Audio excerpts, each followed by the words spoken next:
Salut à tous, bienvenue sur SVS. Aujourd'hui nous retrouvons Eric et Fabrice pour la suite de notre vidéo sur le rechargement.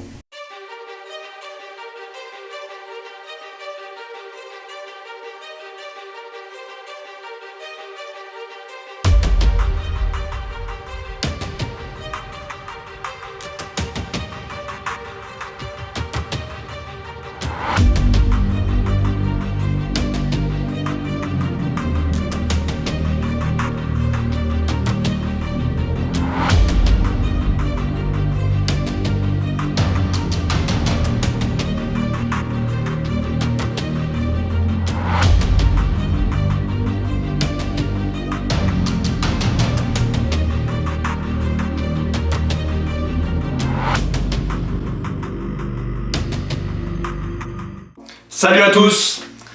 Nous voici de retour chez Fabrice pour continuer notre série sur le rechargement. Et aujourd'hui, nous allons voir les différentes étapes donc, pour bien recharger ses munitions. Tout à fait. Donc nous allons commencer en un premier lieu à nettoyer la douille. Donc pour le nettoyage des douilles, il y a plusieurs solutions. Il y a le tumbler, qui est un bac vibrant qui utilise un média particulier, donc qui frotte sur la douille et qui permet d'enlever toutes les saletés. Il y a également le bac à ultrasons qui utilise un liquide. Pour ma part, moi je préfère le tumbler parce qu'on reste sec. J'aime pas trop avoir à nettoyer mes douilles avec un liquide parce que les sécher, rincer, sécher, etc. Le métal, j'aime pas trop les liquides en général, donc c'est plus fastidieux. C'est plus fastidieux. Donc une fois que la douille est bien nettoyée, la première chose à faire, c'est qu'une douille doit toujours être graissée avant de la recharger. Donc pour la graisser, il existe des petits matelas qu'on couvre de graisse et où on frotte les étuis dessus. Ça permet qu'il n'y ait pas d'accroche dans les outils. Donc la chose essentielle pour un bon rechargement, c'est des bons outils de rechargement. Donc il en existe de différentes marques. RCBS, Lee, Ornadi, tout le monde fait son jeu d'outils. Il est composé de 2 voire 3 outils en fonction du calibre. Donc le premier outil sert à recalibrer la cartouche, l'étui, et à désamorcer. Donc il y a une aiguille de désamorçage à l'intérieur. Donc quand on mettra la cartouche dans l'outil, l'extérieur sera recalibré. L'amorce sera éjectée avec la petite aiguille et également une olive va recalibrer l'intérieur du collet pour avoir toujours l'intérieur du collet au même diamètre, ce qui permet de maintenir la balle à la même pression à chaque fois. Il y a un deuxième outil, le deuxième outil sert à siéger la balle, donc qui mettra la balle en place, qui pourra être réglée aussi en fonction de l'enfoncement qu'on désire, en fonction de l'arme toujours. Et il existe aussi un troisième outil qui n'est pas dans tous les jeux, c'est un sertisseur qui permet de sertir donc la balle pour que la pression du collet sur l'ogive soit toujours la même. C'est une obligation?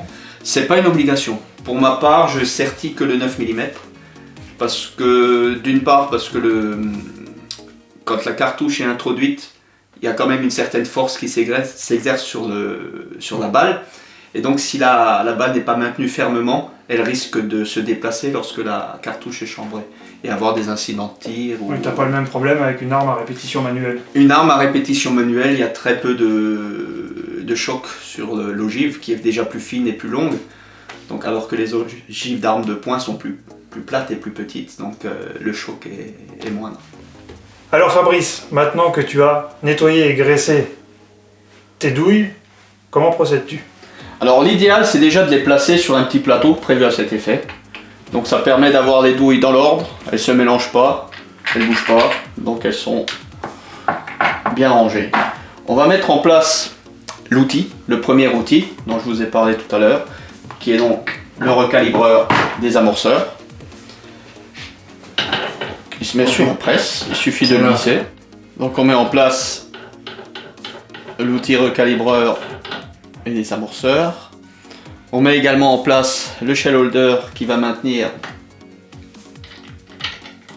l'étui dans la presse. Une fois que ça c'est fait, on va prendre notre douille qui est graissée. tu as déjà réglé l'outil ou... L'outil est déjà réglé. Donc pour un règlement, pour un recalibrage total et un rechargement de base, on va faire en sorte que le shell holder touche le bas de l'outil. Donc toi, ton outil était déjà réglé par rapport Mon à tes outil anciens était déjà rechargements. réglé.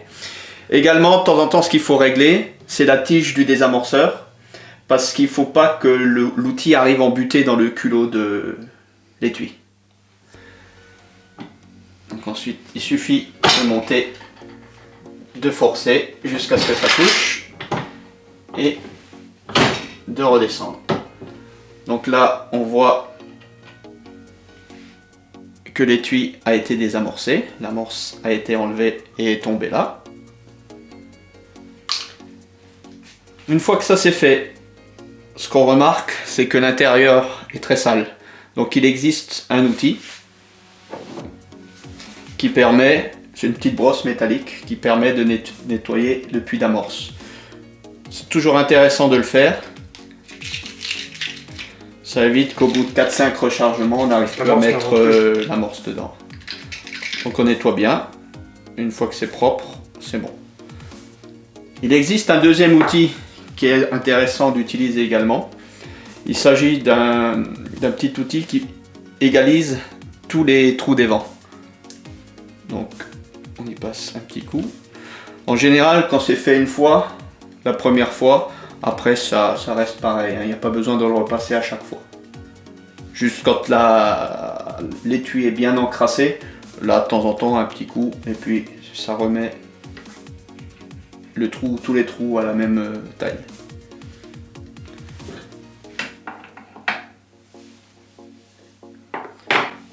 Donc Fabrice, tu viens de recalibrer et de nettoyer ton étui. Donc maintenant, comment procèdes-tu pour le réamorcer? Alors pour amorcer, on va se servir d'une petite tablette avec ces amorces. On va le placer simplement sur le dessus. On retourne. Et nos amorces sont maintenant disponibles. C'est plus pratique également pour les manipulations. L'étape suivante sera de placer l'amorce dans l'amorceur qui se trouve sur la presse. Il est ici, je ne sais pas si on le voit bien. J'en ai un deuxième que je peux vous présenter. Donc le but, c'est de mettre l'amorce dans le bon sens, dans le petit réceptacle au-dessus. Donc là, ça va pas parce que c'était pour les... Ça, c'était pour les small. petits. Donc deux tailles d'amorce, les small et les larges. Donc ici, c'est une large. On place donc l'amorce dans son petit logement. On remet sa douille. Moi, j'enlève toujours l'outil avant. Donc tu recalibres et tu... Ouais, je nettoies recalibre, je nettoie. tes douilles avant. Et après, tu procèdes au réamorçage de ton ensemble de douilles, en fait. Tout à fait. Et donc là, on monte l'étui, on pousse l'outil pour amorcer et on redescend. Et là, on enfonce l'amorce. Donc l'amorce est bien remise en place. On vérifie toujours qu'elle ne dépasse pas ou qu'elle soit pas trop enfoncée. Ça peut arriver des fois. Donc pour un tir qui sera effectué sans encombre, toujours vérifier également si l'amorce est bien mise en place. Et on replace au fur et à mesure ces étuis sur son petit plateau. Donc Fabrice, tu viens de réamorcer l'étui. Donc qu'est-ce que tu fais maintenant? Maintenant, on va mettre en place la poudre. Donc l'essentiel pour peser la poudre, il nous faut une bonne balance. Alors il y a différents types de balance. Il y a la petite balance électronique de ce style-là. Donc tu fais ça, tu fais à la main, ta dose à la main en fait. Quasiment, ouais. Qui vaut une trentaine d'euros. Sinon, on a aussi les balances électroniques automatiques, comme la Hornady. Donc celle-là, elle délivre automatiquement la dose de poudre voulue. Donc il suffit de la régler au départ. Donc si on veut par exemple 3 grammes, on met la bonne unité, 3 grammes. Et on appuie sur un petit bouton. Et la balance va délivrer automatiquement 3 grammes de poudre.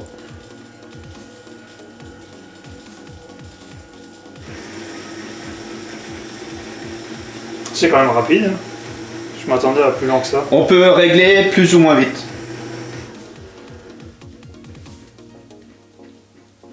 Donc Donc elle ralentit un peu à la fin.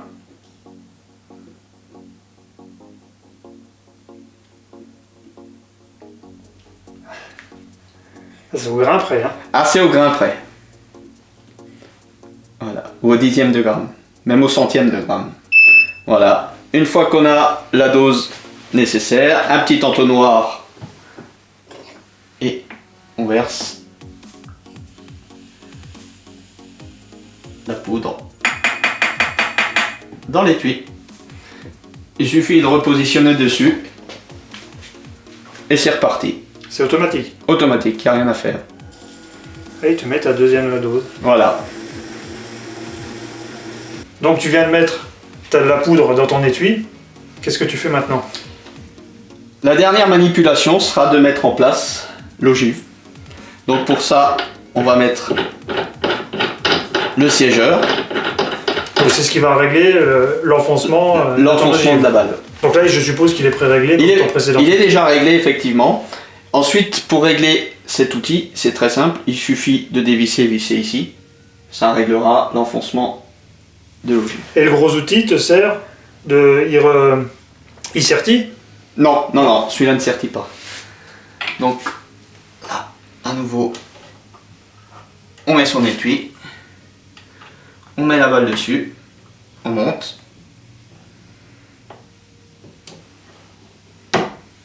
Et la balle est mise en place. Et là, ta cartouche est finie. La cartouche est terminée. Prête à l'emploi. Nous venons de voir Fabrice réaliser les différentes étapes d'un rechargement basique. Dans les prochaines vidéos, je vous montrerai différentes manipulations à réaliser afin d'améliorer encore les performances de vos cartouches. Voilà, le premier épisode sur l'initiation au rechargement est terminé. Nous y reviendrons plus en détail avec Fabrice. À très bientôt!